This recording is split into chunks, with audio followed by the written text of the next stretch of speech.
நம்ம நாட்டு பெண்களோட உரிமைக்காக காலங்காலமா எல்லாரும் நிறைய போராட்டம்லாம் நடத்திருப்பாங்க. அதை நம்ம அந்த பாட புத்தகத்துல எல்லாம் படிச்சிருப்போம், நிறைய படத்துல எல்லாம் பார்த்திருப்போம். சுதந்திர போராட்ட காலத்துல இருந்தே அந்த மாதிரி நிறைய போராட்டம் எல்லாம் பண்ணி அவங்களோட பாதுகாப்புக்காக நிறைய சட்டத்தை எல்லாம் கொண்டு வந்து வச்சிருக்காங்க. அப்படி கொண்டு வரப்பட்ட சட்டங்களால அவங்களுக்கு நல்லது நடந்துச்சான்னு கேட்டா ஆமா, எஸ்ன்னு தான் சொல்லணும். ஆனா அப்படிப்பட்ட ஒரு சட்டத்தினால ஆண் வர்க்கமே ஒரு டார்ச்சரை அனுபவிக்குதுன்னு சொன்னா, சில பெண்களால ஆண்கள் படாத பாடு படுறாங்கன்னு சொன்னா அதுக்கும் எஸ்ன்னு தான் பதில் சொல்லணும். இன்னும் கொஞ்சம் வருஷத்துல ஆண் விடுதலை, ஆண் உரிமைன்னு போராடப்பட வேண்டிய நிலைமை கூட வரும் போல. இந்த படத்தை கடைசி வரையும் பார்த்தா உங்களுக்கும் அதுதான் தோணும். மலையாளத்துல வெளிவந்த அபியந்தாரா குட்டவாளின்ற ஒரு தரமான படம். படத்தை கடைசி வரையும் பாருங்க, ரொம்ப அருமையான படம். இப்போ சமீபத்துல தான் இந்த படம் ரிலீஸ் ஆயிருக்கு. கல்யாணம் ஆன ஆண் பெண் மட்டும் இல்லங்க, கல்யாணம் பண்ணிக்கிற வயசுல இருக்கக்கூடிய ஆண்கள், பெண்கள், ஏன் பையனுக்கு பொண்ணு பாக்குற அப்பா அம்மாலாம் முக்கியமா அந்த படத்தை பார்க்கணும். அந்த அளவுக்கு வேற லெவல் படம். கண்டிப்பா இந்த படம் உங்களுக்கு ரொம்ப பிடிக்கும் நம்புறேன். இந்த படத்தை பாக்குறதுக்கு முன்னாடி ஒரு லைக்கை தட்டி விட்டுட்டு பாருங்க. சரி, நம்ம கதைக்குள்ள போயிருவோமா? இந்த படத்தோட ஃபர்ஸ்ட் சீன்லயே நமக்கு ஒரு கல்யாண மண்டபத்தை தான் காட்டுறாங்க. நம்ம ஹீரோ சகாதேவனுக்கு தான் கல்யாணம். அவரு பட்டு வேட்டி சட்டையில ஜம்முன்னு வந்து மணவரையில உட்கார்றாருங்க. அந்த பக்கம் பொண்ணையும் கூட்டிட்டு வந்து ஸ்டேஜ்ல உட்கார வைப்பாங்க. அப்புறம் சொந்தக்காரங்க முன்னாடி எல்லாம் மாப்பிள்ளை பொண்ணு கழுத்துல தாலி கட்டிடுவாரு. கல்யாணம் ரொம்ப ஜாம் ஜாம்னு நடந்து முடிஞ்சிருச்சு. அந்த இடத்துல சீனை கட் பண்ணா இப்ப நம்ம ஹீரோ சகாதேவன் உட்கார்ந்து இருக்கிறது போலீஸ் ஸ்டேஷன்ல. அவர் வேலை பாக்குற இடத்துக்கே போன் பண்ணி அந்த ஒரு போலீஸ் ஸ்டேஷனுக்கு அவரை வர சொல்லிருக்காங்க. ஆனா ஏன் எதுக்குன்னு அவருக்கு தெரியலங்க. அவர் வந்து விசாரிச்சதும் சிஐ சார் வருவாரு, பேசிக்கோங்கன்னு சொல்றாங்க எல்லாருமே. ஆனா அவரும் இன்னும் வந்த பாடு இல்ல. சரி, ஒரு டீய போட்டுட்டு வரலான்னு மனுஷன் வெளியே போவாரு. அப்ப எதிர்த்தாப்புல தெரிஞ்ச போஸ்ட்மேன் ஒருத்தர் வருவாரு. என்னப்பா இந்த பக்கம் என்னாச்சு, என்ன கேஸ்ன்னு கேட்டா இவருக்கே என்ன கேஸ்ன்னு பாவம் தெரியாது. அதனால சும்மா பாஸ்போர்ட் வெரிஃபிகேஷனுக்கு வந்தேன்னு ஒரு பிட்ட போட்டுட்டு போவாரு. இவர் வெளியில போன சமயம் பார்த்து ஒரு ஆம்புலன்ஸ் வந்து நிக்கும். ஒயிங் ஒயிங்னு சவுண்ட் விட்டுட்டே. அந்த ஆம்புலன்ஸ் டிரைவர் நம்ம ஹீரோவோட ஃப்ரெண்டு தான். ஏடா என்ன பிரச்சனை, என்னன்னு சொன்னாங்களான்னு கேட்பாரு அந்த ஆளு. இல்லடா இன்னும் சிஐ வரலையான்னு நம்ம ஹீரோ சொல்லுவாரு. என்னன்னு கேட்டுட்டு போன் பண்றேன்னு சொல்லிக்கிட்டு இருப்பாரு. ரொம்ப சத்தமா இருக்கும் போது அது ஆஃப் பண்ணலான்னு சொன்னதும் ஃப்ரெண்டும் சைரன் எல்லாம் ஆஃப் பண்ணிடுறாரு. கொஞ்ச நேரம் இவங்க ரெண்டு பேருமே இப்படி பேசிட்டே இருப்பாங்க. ஏடா உள்ள யாரும் இல்லையா, சும்மா தான் போயிட்டு இருக்கியான்னு ஃப்ரெண்டு கிட்ட நம்ம சகா கேட்டா பின்னாடி இருந்து ஒரு தாத்தா கத்துவாரு. டேய் எவ்வளவு நேரம்டா இப்படி புரணி பேசிட்டு இருப்ப, என்ன கொன்றாதடா, தயவு செஞ்சு என்ன ஹாஸ்பிட்டலுக்கு கூட்டிட்டு போடான்னு. உள்ள ஒரு தாத்தா முடியாம கிடக்கிறது கூட மறந்துட்டு தான் அவர் கதை பேசிட்டு இருந்தாரு போல. அப்புறம் மறுபடியும் ஆம்புலன்ஸ் எடுத்துக்கிட்டு ஹாஸ்பிட்டலுக்கு போவாரு. இந்த பக்கம் சிஐ வந்தாச்சு. நம்ம ஹீரோவை தான் உள்ள கூப்பிடுறாங்க. உள்ள போனதும் யாரு என்னன்னு சிஐ கேட்டா, நான் சகாதேவன், கூட்டுறவு சொசைட்டில டெம்பரரி கிளர்க்கா வேலை பாக்குறேன். எனக்கு உங்க ஸ்டேஷன்ல இருந்து போன் வந்தது வர சொல்லி. ஆனா என்ன விஷயம்னு எனக்கு தெரியாதுன்னு நம்ம ஹீரோ சொல்லிக்கிட்டு இருக்காரு. பக்கத்துல இருக்க போலீஸ்காரர் கிட்ட அந்த சிஐயும் என்னையா என்ன கேஸ்ன்னு கேட்டதும், சார் ஒரு அப்பாவும் பொண்ணு வந்து கம்ப்ளைண்ட் கொடுத்தாங்களே, அதான் சார் 498A அந்த கேஸ் தானே. அவரும் கேஸ் ஃபைல கொடுத்துட்டு போறாரு.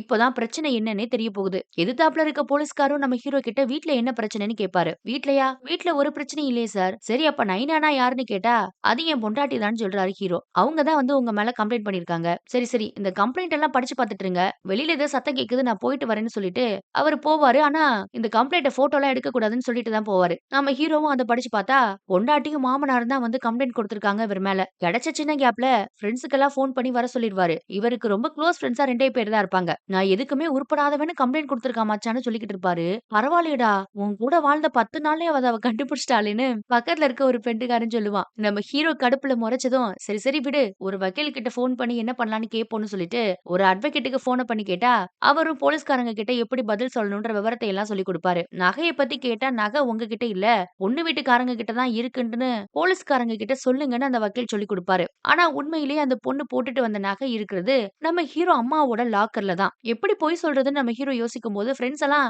வக்கீல் சொன்ன மாதிரியே கேளுடான்னு சொல்லி கொடுப்பாங்க. சரின்னு இப்ப மறுபடியும் அந்த போலீஸ்காரர் பாக்குறதுக்கு உள்ள போனா அவரு நம்ம ஹீரோ கிட்ட கேள்வி மேல கேள்வி கேட்பாரு. நம்ம சகாதேவனோட பொண்டாட்டி இவரு அடிச்சு துன்புறுத்தி வரதட்சணை கொடுமை பண்ணாதான் கம்ப்ளைண்ட் பண்ணிட்டு போயிருக்காங்க. என்னப்பா என்ன நடந்துன்னு சொல்லு, உண்மையிலே நீ அப்படி பண்ணியான்னு ஹீரோவை பார்த்து கேட்டா அவர் இப்பதாங்க பிளாஷ்பேக்கையே ஓபன் பண்றாரு. அன்னைக்கு நல்லபடியா கல்யாணம் முடிஞ்சது இல்லையா, கல்யாணம் முடிஞ்சதுக்கு அப்புறமா பொண்ணோட அப்பா அம்மா சில பத்திரத்துல நம்ம ஹீரோ கிட்ட சைன் கேட்பாங்க. அது என்னன்னா பொண்ணுக்கு அவங்க 100 பவுன் நகை போட்டிருக்காங்களாமா. நம்ம ஹீரோவோட குடும்பமோ நகையை பத்தியோ வரதட்சணை பத்தியோ அவங்க கிட்ட எதுவுமே கேட்கல. ஆனா அவங்களாதான் பொண்ணுக்கு 100 பவுன் நகை போட்டிருக்காங்க. பொண்ணுக்கு எல்லாத்தையும் செட்டில் பண்ணியாச்சுன்னு லீகலா இந்த பேப்பர்ல சைன் பண்ணுங்கன்னு சொல்லி கேட்பாங்க. கேட்பாங்க. ஆனா இத கேட்டதும் மாப்பிள்ளையோட குடும்பத்துக்கு கொஞ்சம் கடுப்பா போயிரும். நம்மளும் தானே ஒரு பொண்ண கட்டி குடுத்தோம். நம்மலாம் இப்படி பண்ணலையேன்னு அவங்களுக்குள்ள கசமுசான்னு பேசிக்க ஆரம்பிச்சுருவாய்ங்க. உங்க மேல நம்பிக்கை இல்லாமலாம் இல்லங்க. சும்மா ஒரு லீகல் டாக்குமெண்ட் தானே. இதெல்லாம் ஒரு ஃபார்மாலிட்டின்னு சொல்லி பொண்ணு வீட்டுக்காரங்க கேட்டதுக்கு அப்புறமா சரின்னு சொல்லி நம்ம ஹீரோவும் சைன் போட்டு குடுத்துருவாரு. அதுக்கடுத்து பொண்ணும் மாப்பிள்ளையும் மண்டபத்துல இருந்து மாப்பிள்ளையோட வீட்டுக்கு வருவாங்க. அப்ப பொண்ணுக்கும் மாப்பிள்ளைக்கும் நம்ம ஹீரோவோட தங்கச்சி தான் ஆரத்தி எல்லாம் எடுப்பாங்க. அவங்க ஆரத்தி எடுத்து முடிச்சதுக்கு அப்புறமா இந்த கல்யாண பொண்ணு டக்குன்னு கையில கிடந்த மோதிரத்த கழட்டி நாத்தனாருக்கு போட்டு விட்டுடுச்சு. சுத்தி இருக்க எல்லாருமே இத ஆன வாய பொளந்துட்டு பாக்குறாங்க. அப்புறம் மாப்பிள்ளையும் பொண்ணையும் உள்ள கூட்டிட்டு போனா, உள்ள போனதுமே மாமியாக்காரிட்ட ஆசீர்வாதத்த வாங்கிட்டு, ஒரு தங்க வளையல கழட்டி மாமியார் கையில போட்டு விட்டுரும் இந்த கல்யாண பொண்ணு. அதையும் எல்லாரும் ஆன்னு பாக்குறாங்க. என்ன இது நகையா கொட்டுதேன்னு மாப்பிள்ளை வீட்டுக்காரங்களுக்கு ரொம்ப சந்தோஷம். பேசிக்கலி மாப்பிள்ளையோட அம்மா, அப்பாலாம் ரொம்ப கஞ்ச பிசுனாரியா இருப்பாங்க. வந்த பொண்ணு இப்படி வாரி வாரி இறைக்கிறதுனால, அவங்களுக்கு ஒரு பக்கம் ஷாக்காவும் இருக்கு, சந்தோஷமாவும் இருக்கு. இதோட நிறுத்தலங்க அந்த பொண்ணு. அடுத்து மாப்பிள்ளை பொண்ணுக்கு பால் பழம்லாம் ஊட்டிடுவாங்க இல்லையா? அதுல ஒவ்வொரு கிழவிங்களா வந்து ஊட்டி விட்டுட்டு இருக்கும் இந்த பொண்ணுக்கு. அப்போ ஒவ்வொருத்தர் கையிலயும் 100, 200ன்னு பணத்த வாரி இறைக்கிறா. அப்புறம் நைட் டைமும் வந்துடும். பால் நெறைய மிஞ்சி போச்சு. உர ஊத்த தயிர் இருந்தா குடுங்கன்னு சமயக்காரரு நம்ம ஹீரோவோட அப்பா கிட்ட கேட்பாரு. அவர் வந்து அம்மா கிட்ட கேட்டா, அவங்க ஹீரோவ கூப்பிட்டு வாங்கிட்டு வர முடியுமான்னு கேட்பாங்க. எனக்கு ரொம்ப டயர்டா இருக்கு. நான் வேணா ஃப்ரெண்டுக்காரன வாங்கிட்டு வர சொல்றேன்னு சொல்லி ஃப்ரெண்டுக்காரனுக்கு ஃபோன் பண்ணிக்கிட்டு இருப்பான். அந்த நேரம் பார்த்து ஃப்ரெண்டுக்காரன் கல்யாணத்துக்கு வந்த ஒரு தாத்தாவ பஸ் ஏத்தி விடுறதுக்காக பஸ் ஸ்டாப்புக்கு கூட்டிட்டு போயிருப்பாரு. அப்ப அங்க இருந்த ஒரு மரத்துல இருந்து ஏதோ வித்தியாசமான சத்தம் கேட்கும். ஏதோ ஒரு பறவை தான் கத்திக்கிட்டு இருக்கும். இது என்ன பறவை? இந்த மாரி ஒரு சத்தத்த நான் கேட்டதே இல்லையேன்னு ஃப்ரெண்டுக்காரன் கேட்டுக்கிட்டு இருப்பான். அதுக்கு அந்த தாத்தா சொல்லுவாரு, "இது ஒரு வகையான ஆந்தடா. இது கத்துச்சுன்னு வச்சுக்கோயேன், யாரோ ஒருத்தங்க சாக போறாங்கன்னு அர்த்தம்னு" சொல்லுவாரு. "அப்படியா? அப்பனா இனிமே உங்கள பார்க்க முடியாதான்னு?" ஃப்ரெண்டுக்காரன் கேட்பான் அந்த தாத்தாவ பார்த்து. அவரும் முறைச்சிட்டு பஸ்ல ஏறி போயிருவாரு. கிழவன் கொஞ்ச நேரத்துல என்ன போட்டு தள்ள பார்த்தான் பாரேன்னு, அந்த தாடி வச்ச ஃப்ரெண்டும் தனக்கு தானே பேசிக்கிட்டு இருப்பான். அப்பதான் நம்ம ஹீரோ அவனுக்கு ஃபோன் பண்ணி, "உர ஊத்த தயிர் வேணுமா? தயிர் பாக்கெட் வாங்கிட்டு வான்னு" சொல்லிக்கிட்டு இருப்பான். அப்ப அந்த பக்கம் அந்த ஆந்தை வேற கத்திக்கிட்டு இருக்குமா, ஆனா இவனோட கான்சன்ட்ரேஷன் எல்லாமே அந்த சத்தத்து மேல தான் இருக்கும். என்ன இது எங்க இருந்து கத்துதுன்னு அந்த மரத்தையே உத்து உத்து பார்த்துட்டு இருப்பான். இதுல நம்ம ஹீரோ சொன்னத அவன் ஒழுங்காவே காதுல வாங்கியிருக்க மாட்டான். "ஒரடா, ஒர ஊத்த தயிரு, ஒரன்னு" திரும்ப திரும்ப நம்ம ஹீரோ கத்திக்கிட்டே இருப்பாரு. சரி சரி அதானே வாங்கிட்டு வரேன் விடுன்னு சொல்லிட்டு, ஒர ஊத்த தயிர் வேணும்னு நம்ம ஹீரோ கேட்டத தப்பா புரிஞ்சுகிட்டு, அவன் வேற ஒரு பொருள வாங்கிட்டு வந்து இன்னொரு ஃப்ரெண்டுக்காரன்கிட்ட குடுத்து, நம்ம ஹீரோ கிட்ட குடுக்க சொல்லுவான். இப்ப பார்த்து அப்பா கத்துவாரு. "ஏன்டா உர ஊத்த தயிர் வாங்கிட்டு வரலையான்னு?" "தயிரா?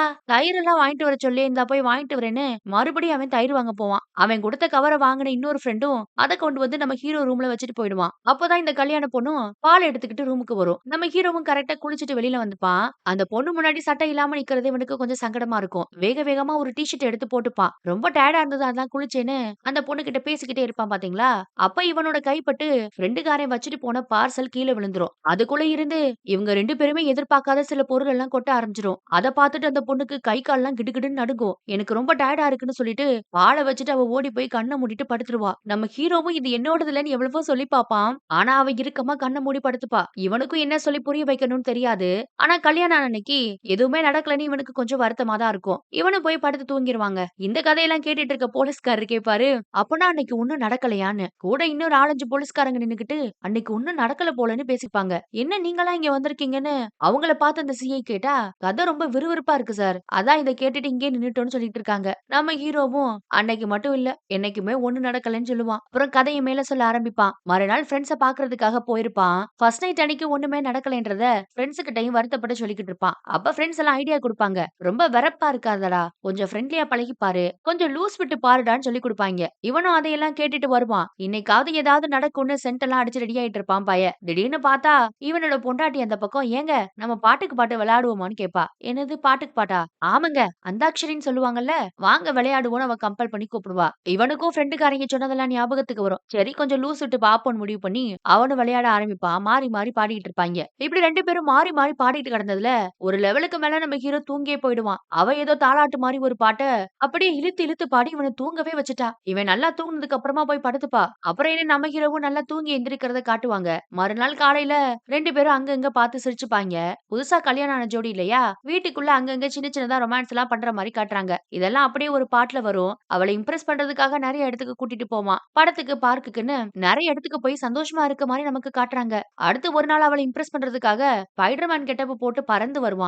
அப்ப கயறந்து போய் தொப்புன்னு விழுந்துடுறான். இங்க நெஜத்திலேயே விழுந்தான் கிடக்கான் சேர்ல இருந்து. இந்த பாட்டு முழுக்க நம்ம ஹீரோ கண்ட கனவு. பாட்டுக்கு பாட்டு விளையாடிட்டு தூங்குனவன் இப்பதான் முழிச்சு பாப்பான். அவ ஒரு பக்கம் கட்டில்ல தூங்கிட்டு இருப்பா. என்ன பண்றது வேற வழி இல்லாம இவனும் போய் பக்கத்துல படுத்து தூங்கிருவான். அடுத்த மறுநாள் காலையில பொண்ணோட வீட்டுக்கு மறு வீட்டுக்கு போவாங்க 2 பேரும். போகும்போது கார்ல இவன் ஜாலியா பேசிட்டு பேசிட்டு வந்தா, அந்த பொண்ணு பெருசா எந்த ரெஸ்பான்ஸும் பண்ணாது. பட்டும் படாம தான் எல்லாத்துக்கும் பதில் சொல்லிட்டு வரும். அப்புறம் அவங்க வீட்டுக்கு போனதுக்கு அப்புறமா மாமனார், மாமியார் நல்லபடியா உபசரிப்பாங்க. நைட்டு சாப்பிட போறதுக்கு முன்னாடி கூட, "வாங்களேன் நம்ம 2 பேரும் சேர்ந்து தண்ணி அடிப்போம்ன்னு" மாமனாரு கூட்டிட்டு போவாரு மருமகன. 2 பேரும் சேர்ந்து தண்ணி எல்லாம் அடிச்சு ஜாலியா பேசிட்டு இருப்பாங்க. "நீங்க ஏன் டெம்பரவரியா இந்த வேலையெல்லாம் பார்த்துட்டு இருக்கீங்க? பேசாம விவசாயம் பண்ணுங்க. ஒரு 3 ஏக்கர் ஏலக்காய் தோட்டம் வேற விலைக்கு வருதுன்னு சொல்லிக்கிட்டு இருக்காரு மாமனார் ஒரு பக்கம். அட அதெல்லாம் வாங்குறதுக்கு என்ட்ட காசு இல்லன்னு சொல்லிக்கிட்டு இருப்பான். அதான் எங்க பொண்ணுக்கு நாங்க 100 பவுன் நகை போட்டோமே. அது சும்மா தானே வீட்ல இருக்கு. அத வச்சு இந்த இடத்த வாங்குங்கன்னு ஐடியா குடுப்பாரு. ஆனா இதுலலாம் அவனுக்கு பெருசா இன்ட்ரெஸ்ட் இல்ல தான். அப்புறம் சாப்பிட போவான். மாமியாரு நல்லா வகை வகையா சமைச்சு வச்சிருப்பாங்க நம்ம ஹீரோக்காக. சாப்பாடு எடுத்து வாயில வைக்கிறதுக்குள்ள அம்மான்னு பொண்ணு கத்துற சத்தம் கேட்கும். என்னடான்னு ஓடி போய் பார்த்தா, அவ மயங்கி போய் கிடப்பா ரூம்ல. அவள அடிச்சு புடிச்சு ஹாஸ்பிடலுக்கு தூக்கிட்டு போனா, வலிக்கி விழுந்ததுல பயத்துல மயங்கிட்டான்னு டாக்டர் சொல்லுவாங்க. பெருசா எந்த பிரச்சனையும் இல்லையாமா. உடம்பு வலிக்குதுன்னு சொன்னா, அதனால ட்ரிப்ஸ் எல்லாம் ஏத்திக்கிட்டு இருக்கோம். ஒரு 2, 3 நாளைக்கு ரெஸ்ட் எடுக்க விடுங்கன்னு சொல்லிட்டு டாக்டர் அம்மாவும் போயிருவாங்க. இங்கேயும் ஒண்ணும் நடக்காது. சரின்னு சொல்லி இவனும் மாமனார் ஒரு இடம் சொன்னார் இல்லையா? அத பாக்குறதுக்காக புரோக்கர கூட்டிட்டு போவான். அங்க போய் பார்த்தா, அது ஒரு சரியான பள்ளத்தாக்கு. "என்னய்யா இது? ஏங்க நல்ல இடங்க வாங்கி போடுங்கன்னு" அந்த புரோக்கர் சொல்லிக்கிட்டு இருப்பான். "எதுக்குய்யா? நான் விழுந்து சாகுறதுக்கா? இதெல்லாம் ஒரு இடமான்னு" சொல்லிட்டு வந்துருவான். அப்புறம் ஊருக்கு வந்ததுக்கு அப்புறமா அங்க நடந்த கூத்து எல்லாத்தையும் அவனோட 2 ஃபிரெண்ட்ஸ் கிட்ட சொல்லி சிரிச்சுக்கிட்டு இருப்பான். அவங்களும் "என்னது பள்ளத்தாக்க போய் பாத்தியான்னு" சொல்லி ரொம்ப சிரிப்பாங்க. அவங்களும் தண்ணி அடிச்சுக்கிட்டே தான் பேசிட்டு இருப்பாய்ங்க. அப்ப திடீர்னு ஒரு ஃப்ரெண்டுக்காரன் இவன வெறுப்பேத்துறதுக்காக, உண்மையிலே உங்க 2 பேத்துக்கு நடுவுல இன்னும் எதுவுமே நடக்கலையான்னு திரும்ப திரும்ப கேட்டுக்கிட்டே இருப்பான். இவனும் இல்லைன்னு சொல்லி பாப்பான். அப்புறம் இவன ரொம்ப வெறுப்பேத்துற மாதிரி அவன் தொடர்ந்து பேச ஆரம்பிச்சுருவான். நம்ம ஆளு வேற ரொம்ப குடிச்சிருப்பானா, அவன் பேச பேச இவனுக்கு ரொம்ப கடுப்பாயிரும். அதனால அந்த குடிபோதையோடயே வீட்டுக்கு போவான். வீட்டுக்கு போனா பொண்டாட்டி சர்ப்ரைஸ்ன்னு சொல்லுவா. என்னன்னு பார்த்தா முடிய ஷார்ட்டா வெட்டி வச்சிருப்பா. இதுதான் சர்ப்ரைஸாமா. யாரு கிட்டடி முடி வெட்டினேன்னு இவன் கேட்டா, எங்க அம்மாவ கிட்ட தான் வெட்டினேன்னு சொல்லுவா. அது மட்டும் இல்லங்க உங்களுக்கு இன்னொரு சர்ப்ரைஸ் வச்சிருக்கேன்னு சொல்லி, நெதர்லாந்துல இவ ஃப்ரெண்ட் படிக்க போறாளாமா. நல்ல கோர்ஸாம். அதனால நானும் போய் அந்த நாட்ல படிக்கவான்னு கேட்டுட்டு இருக்கா. என்னது படிக்க போறியா வெளிநாட்டுக்கு? அதுக்கெல்லாம் 10, 15 லட்சம் ஆகும். என்கிட்ட எந்த காசு இருக்குன்னு இவன் சொல்லுவான். அதான் எங்க வீட்ல போட்ட அந்த 100 சவர நகை இருக்கே, அத வச்சு நான் படிக்கிறேன்னு சொன்னதும் இவனுக்கு ரொம்ப கடுப்பாயிரும். இங்க கல்யாணம் ஆகி 10 நாள் ஆச்சு. ஒண்ணுமே நடந்த பாடில்ல. அதுக்குள்ள வெளிநாட்டுக்கு படிக்க போறேன்னு சொல்றாளேன்னு உச்சக்கட்ட கடுப்புல, என்னடி இது உங்க அப்பா என்னன்னா நகைய வச்சு இடத்த வாங்குன்றான். நீ என்னன்னா படிக்க போறேன்ற வெளிநாட்டுக்கு என்ன நினைச்சுக்கிட்டு இருக்கீங்கன்னு ரொம்ப கத்த ஆரம்பிச்சுருவான். அவளும் பதிலுக்கு என் நகைய குடு, என் நகைய குடுன்னு கத்த ஆரம்பிச்சுருவா. நகையெல்லாம் தர முடியாது போடின்னு சொல்லிருவான். அவளுக்கு ரொம்ப டென்ஷன் ஆயிரும். பக்கத்துல இருக்க பொருள் எல்லாம் போட்டு உடைப்பா. வேகமா திரும்பி பாப்பா. அங்க ஒரு கண்ணாடி இருக்குமா? போய் கண்ணாடியிலே நச்சு நச்சுன்னு முட்டிருவா. இவன் அரண்டே போயிருவான். அப்புறம் என்னாச்சுன்னு ஹீரோவ பார்த்து போலீஸ்கார் கேட்பாரு. அப்புறம் அன்னைக்கு அந்த கல்யாண பொண்ணு வீட்ல மாமனார், மாமியார் முன்னாடி பெரிய பிரச்சனை பண்ணிருச்சாமா. இவன் குடிச்சிருந்தான் இல்லையா? அதனால எல்லாருமே அவ சொன்னத தான் நம்புனாங்களாம். அப்புறம் மறுநாள் இவன் வேலைக்கு போன சமயம் பார்த்து, அந்த பொண்ணோட அப்பா, அம்மா வந்து அவள கூட்டிட்டு போயிட்டாங்கன்னு சொல்லுவான். எத்தன நாள் ஆச்சுன்னு கேட்டா, 1 வாரம் ஆச்சுன்னு சொல்லுவான். அப்பதான் ஒரு பெரிய குண்ட தூக்கி போடுவாரு போலீஸ்காரு. அவங்க இப்ப ஹாஸ்பிட்டல் அட்மிட் ஆயிருக்காங்களாம். ஏன்னா இவன் முடிய புடிச்சு அடிச்சு முடிய வெட்டிட்டான்னு அந்த பொண்ணு என்னென்னமோ கம்ப்ளைண்ட் குடுத்து வச்சிருக்கு. அதுக்கு மெடிக்கல் சர்டிபிகேட்லாம் வேற குடுத்திருக்கு. இவனுக்கு அத கேட்கும்போது ஷாக்கா தான் இருக்கும்.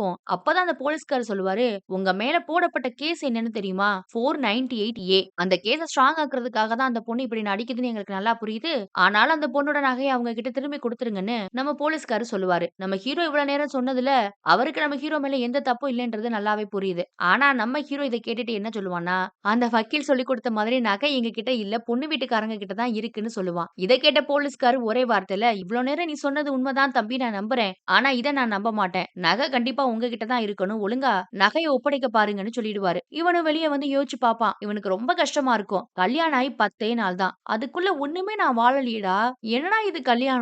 அதுக்குள்ள போலீஸ் ஸ்டேஷன் வரையும் வந்துட்டேனேன்னு ரொம்ப வருத்தப்படுவான். அப்புறம் நகைய 24ஆம் தேதி வந்து குடுக்குறேன்னு சொல்லிட்டு, அங்கருந்து வெளிய வருவான். அவனுக்கு அழுகையா வரும். கண்ணெல்லாம் கலங்கும். மழையில நனைஞ்சுட்டு அப்படியே அழுதுட்டே போவான். அப்பயும் நண்பர்கள் தான் கூட வந்து இவன வீட்டுக்கு கூட்டிட்டு போவாங்க. போற வழியெல்லாம் திட்டிட்டே போவான். அந்த அளவுக்கு இவனுக்கு ரொம்ப கஷ்டமாயிடும். வேலை பார்க்குற இடத்துல கூட இவனால ஒழுங்கா வேலை செய்யவே முடியாது. அங்க வேற 2, 3 பேரோட தகராறா இருக்கும். அடுத்து போலீஸ் ஸ்டேஷன்ல வாக்கு குடுத்தபடி 24ஆம் தேதியும் வருது. இவங்க லாக்கர்ல இருக்க நகைய எடுத்துட்டு ஒரு நகைக்கடையில போய் எடையெல்லாம் பார்த்துட்டு, போலீஸ் ஸ்டேஷன்லயும் போய் லிஸ்ட் போட்டு எல்லா நகையும் ஒப்படைச்சிருவாங்க. அத அந்த பொண்ணு அவங்க அப்பா, அம்மா வந்து கையெழுத்து போட்டு வாங்கி போயிடுறாங்கங்க. இவனுக்கு ஒண்ணுமே புரியாது. என்னடா இது நான் ஒரு தப்பு பண்ணலையேடான்னு டிப்ரஷன்ல ரொம்ப குடிக்க ஆரம்பிச்சுருவான். இப்படி டெய்லி குடிச்சிட்டு தான் வீட்டுக்கு வருவான். அப்படி ஒரு நாள் வரும்போது அம்மா தலைவிரி கோலமா உட்கார்ந்திருக்கும். ஃபிரெண்ட்ஸ் எல்லாம் பார்த்து அரண்டு போயிருவாய்ங்க. "டேய் அவன் குடிக்கிறான் அதுல ஒரு நியாயம் இருக்கு. நீங்கலாம் ஏன்டா ஓயாம குடிக்கிறீங்க? உங்களுக்கெல்லாம் விவசாயம் இல்லையான்னு?" ஃபிரெண்ட்ஸ் 2 பேரையும் அம்மா கழுவி கழுவி ஊத்திக்கிட்டு இருப்பாங்க. இப்படி நம்ம ஹீரோ ரொம்ப டிப்ரஷன்ல வாழ்ந்துட்டு இருக்கும்போது, ஒரு நாள் ஆபீஸ்ல இருக்கும்போது, உங்களுக்கு ஒரு லெட்டர் வந்திருக்குன்னு வந்து சொல்லுவாங்க. இவன் போய் பார்த்தா ஃபேமிலி கோர்ட்ல இருந்து நோட்டீஸ் விட்டிருப்பா பொண்டாட்டிக்காரி. இவனுக்கு ஒண்ணுமே புரியாது. அதை எடுத்துட்டு ஒரு வக்கீல் கிட்ட போனா, மொத்தமா நம்ம ஹீரோ மேல பொண்டாட்டிக்காரி 3 இடத்துல கேஸ் குடுத்திருக்காளாமா. ஒண்ணு போலீஸ் ஸ்டேஷன்ல நகைய திருப்பி கேட்டு, அத இவன் குடுத்துட்டான் தான். அடுத்ததா மேட்ச் மாஜிஸ்ட்ரேட் கிட்ட மாசம் மாசம் 6,000 அவளுக்கு ஜீவனாம்சம் வேணுமா. அவள பார்க்கவோ, பேசவோ முயற்சி பண்ணக்கூடாதாம். அடுத்து ஃபேமிலி கோர்ட்ல டிவோர்ஸுக்கு அப்ளை பண்ணலையாம். டொமஸ்டிக் வயலன்ஸ்ன்னு கம்ப்ளைண்ட் குடுத்திருக்காங்களாம். 498 படி அந்த பொண்ண நீ அடிச்சு துன்புறுத்தினதா உன் மேல கேஸ போட்டிருக்காங்க. இந்த கேஸ்னால நீ 3 வருஷம் ஜெயிலுக்கு கூட போகலான்னு ஒரு பெரிய குண்ட தூக்கி போடுவாரு வக்கீலு. ஒண்ணும் பிரச்சனை இல்ல பாத்துக்கலாம். உன்ன கோர்ட்டு கேஸ்ன்னு அலைய விடணுன்றதுக்காக வேணும்னே இப்படிலாம் பண்றாங்க. எல்லாத்தையும் நான் பாத்துக்கிறேன்னு வக்கீல் சொல்லிட்டு அட்வான்ஸ் பணத்த பே பண்ண சொல்லிட்டு போயிருவாருங்க. அத பே பண்றதுக்கு அவரோட அசிஸ்டன்ட் கிட்ட போவாங்க. அட்வான்ஸ் மட்டுமே ரூ. 15,000. அசிஸ்டன்ட்க்கு வேற தனி ரூ. 500 குடுக்கணும். அதையும் குடுத்துட்டு தான் அங்க இருந்து வருவான். அந்த அம்மா எல்லா டீட்டெயிலையும் வாங்கிக்கிறோம். வெளியில வந்தா ஒரு டீ கடையில டீ குடிப்பாங்க. ஒரு வயசான பாட்டி தாத்தா தான் அந்த டீ கடைய நடத்திட்டு இருப்பாங்க.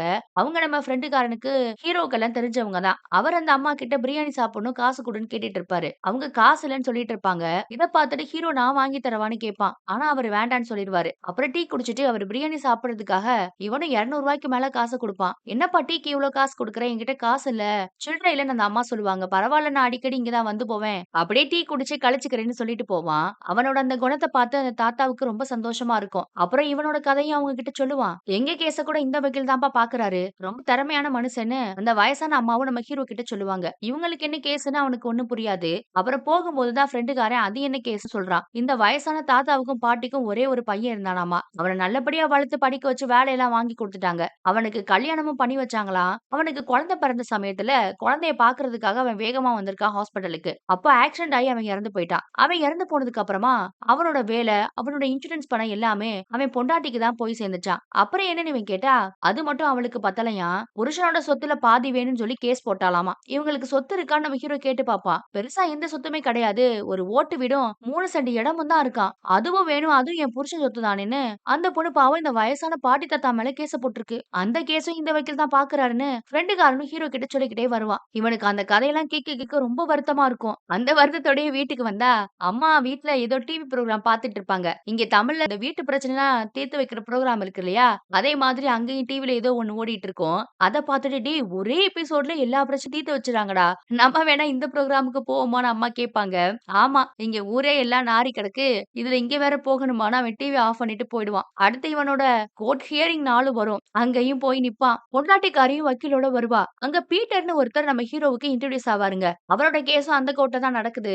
அது என்னன்னா இவருக்கும் அவங்க பொண்டாட்டிக்கு டிவோர்ஸ் ஆக போகுது. ஆனா பொண்ணு பொண்டாட்டி கிட்ட இருக்கு. பொண்ண பார்க்க விட மாட்டேங்கிறாங்க. அதுதான் இப்போ பிரச்சனை. அவரோட பொண்டாட்டி புள்ளையும் வந்திருக்கும். பொண்ணு இவர பார்த்து சிரிச்சுக்கிட்டே தான் இருப்பா. அப்புறம் உள்ள கூப்பிடுவாங்க பீட்டரையும், பீட்டர் பொண்டாட்டியையும். உள்ள போனா பொண்ணு அம்மா, அப்பா கைய பிடிச்சு விளையாடிட்டு இருப்பா. ஆனா அம்மாவுக்கு அது பிடிக்கவே செய்யாது. அந்த அம்மாவோட வக்கீலு பிள்ளையெல்லாம் அப்பா கிட்ட காட்ட முடியாது. ஏன்னா பிள்ளை அப்பாவ பார்த்தா பயந்து போயிருமாமா. அவங்க அப்பாவுக்கு மனநலம் பாதிக்கப்பட்டிருக்காருன்னு ஒரு குண்ட தூக்கி போடுவாய்ங்க. இத கேட்டு அந்த பிள்ளையே மிரண்டு போயிருது. ஆனா இவரோட வக்கீலு அப்படிலாம் கிடையாது. எங்க கிட்ட மெடிக்கல் சர்டிபிகேட் இருக்குன்னு அத எடுத்து காட்டுவாரு. ஜட்ஜும் அத பார்த்துப்புட்டு இப்படி பொய்யெல்லாம் கோர்ட்ல அடிச்சு விடாதீங்கன்னு அவங்கள தான் திட்டுறாங்க. அடுத்த 1 மணி நேரத்துக்கு அப்பா கூட தான் பொண்ணு இருக்கணும்னு சொல்லிட்டு ஜட்ஜும் உத்தரவு போட்டுருவாரு. பீட்டருக்கு ரொம்ப சந்தோஷமா இருக்கும். அடுத்து நம்ம ஹீரோவோட கேஸ் தான். அதுக்கு ஒரு திறமையான வக்கீல் வந்திருக்காரு. பொண்டாட்டி சைடுல இருந்து. அந்த ஆள் என்னென்னமோ சொல்ல ஆரம்பிப்பாரு. ஆனா அத எதையுமே கேட்காம ஜட்ஜ் சொல்லிருவாரு. கல்யாணம் ஆகி 1 மாசம் தானே ஆகுது. முதல்ல இவங்க 2 பேரும் கவுன்சிலிங் போயிட்டு வரட்டும். அப்புறம் பிரச்சனை எல்லாம் பேசிக்கலான்னு ஜட்ஜ் சொல்லவும் அவங்க கவுன்சிலிங்க்கு ஒரு பக்கம் போயிருவாங்க. இந்த பக்கம் அடுத்து ஒரு பொண்டாட்டியும் புருஷனும் வந்து நிப்பாங்க. பொண்டாட்டிக்கு இவருக்கு டிவோர்ஸ் ஆக போகுது போல.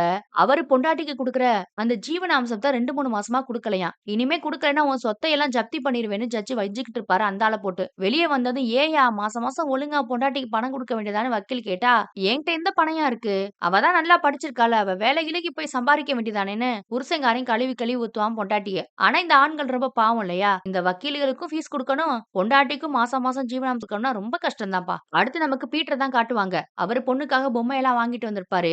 1 மணி நேரம் டைம் கிடைச்சிருக்குல்ல பொண்ணு கிட்ட பேசலான்னு போனா, அவங்க அப்பா பைத்தியம்னு கோர்ட்ல இந்த வக்கீலுங்க எல்லாம் சொல்லுவாங்கல்ல. அதனால அந்த பொண்ணு ரொம்ப மிரண்டு போயிரும். இப்ப அப்பாவ பார்த்து பயந்து ரொம்ப கத்தி அழ ஆரம்பிச்சிருவான் அந்த பொண்ணு. எனக்கு அப்பாவ பார்த்தா பயமா இருக்குமா, வீட்டுக்கு போலாமா, அப்பா வேண்டாமான்னு ரொம்ப அழுவா. அத பார்த்து பீட்டரும் ரொம்ப அழுவாரு. ஒரு அப்பாவுக்கு எவ்ளோ கஷ்டமா இருக்கும் பிள்ளை இப்படி சொல்லும்போது. அப்ப அழுதுட்டு இருக்க பீட்டர நம்ம ஹீரோ தான் வந்து சமாதானப்படுத்திக்கிட்டு இருப்பான். என் பிள்ளை வரும்போது என்கிட்ட நல்லா தானங்க பேசுச்சு. நல்லா தானே என்ன பார்த்து சிரிச்சிட்டு இருந்தது. எல்லாரும் என்ன கோர்ட்ல பைத்தியம் பைத்தியம்னு சொல்லி என் பொண்ணே என்ன பார்த்து பயந்து அழற மாரி பண்ணிட்டாங்களேன்னு அவர் ரொம்ப அழுவாரு. அப்பதான் மனுஷன் ஒரு வார்த்தை சொல்லுவான். உண்மையிலே இங்க ரொம்ப கஷ்டப்படுறவங்க யாருன்னா, இங்க வந்திருக்க ஆணோ பெண்ணோ இல்லங்க. அவங்களுக்கு பிறந்த பிள்ளைங்க தான். சேர்ந்து வாழணும்ன்ற எண்ணம் இருந்தா மட்டும் தான் சகாதேவ பிள்ளை எல்லாம் பெத்துக்கணும். இல்லன்னா பெத்துக்கவே கூடாது. அப்புறம் என்ன மாதிரி கடைசி வரைக்கும் நொந்து நொந்து சாக வேண்டியதான்னு சொல்லிட்டு மனுஷன் அங்க இருந்து ரொம்ப வேதனையோட போவாரு. புருஷனுக்கும் பொண்டாட்டிக்கும் சண்டைன்றதுக்காக புருஷனை பிடிக்காத ஒரே காரணத்துக்காக எவ்வளவு பொய் பித்தலாட்டம் பித்தலாட்டம், புருஷன் ஒரு பைத்தியம்னு பிள்ளை முன்னாடியே சொல்ற அளவுக்கு அந்த குழந்தையோட அம்மா எந்த அளவுக்கு மோசமா இருக்காங்கன்னு பாருங்க. அடுத்ததா இன்னொரு பக்கம் நம்ம ஹீரோவுக்கும்